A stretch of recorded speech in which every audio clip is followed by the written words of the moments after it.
और अब आपको बताएं कि लाहौर में कोट लखपत पुलिस ने दोहरे कत्ल में मुलव्विस मरकजी मुलजिम तनवीर को गिरफ्तार कर लिया। मुलजिम तनवीर मकतूल का चचाजाद भाई है। मुलजिम ने कत्ल से कबल दोनों को नशावर दवाई पिलाई थी। मुलजिमान ने छुरी से मकतूलीन के गले काट कर कत्ल किया और मौके से फरार हो गए। मजीद जानते हैं डॉन न्यूज के नुमाइंदे वसीम रियाज से। जी वसीम, बताइएगा इस तमाम तर मामले पर पुलिस का क्या मौक़िफ़ है?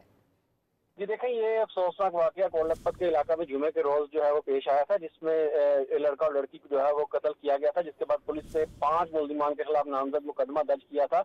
अब पुलिस के मुताबिक इसे मरकजी मुलजिम तनवीर को जो है वो गिरफ्तार कर लिया है, जो लड़की का जो है वो चचाजाद भाई है। दोनों लड़का और लड़की जो है वो एक दूसरे को पसंद करते थे और पसंद की शादी करना चाहते थे, लेकिन लड़की के घर वाले इससे नाराज थे, जिस पर दोनों भागकर लाहौर आए और चंद्राए पिंड के करीब मामू के घर किराए के मुकाम फ्लैट में जो है वो रिहाइश भी इन्होंने इख्तियार की, जिसका पता इनके रिश्तेदारों को तनवीर ने अपने साथियों के साथ मिलकर इन दोनों को नशावर चीज पिलाई और फिर दोनों के ही गले काट के इनको मौत के घाट उतार दिया। पुलिस ने मुलजिम को काना से जो गिरफ्तार किया है। इसमें मजीद 4 गिरफ्तारियां जो है अभी जेर इल्तवा है। जियाउद्दीन, अलाउद्दीन, रियाजुद्दीन और काशिफ को गिरफ्तार करने के इकदाम किए जा रहे हैं। पुलिस का कहना है कि मरकजी मुलजिम गिरफ्तार है, दीगर मुलजिमान को भी जल्द गिरफ्तार कर लिया जाएगा। जी वसीम रियाज अपडेट कर रहे थे, आपका शुक्रिया।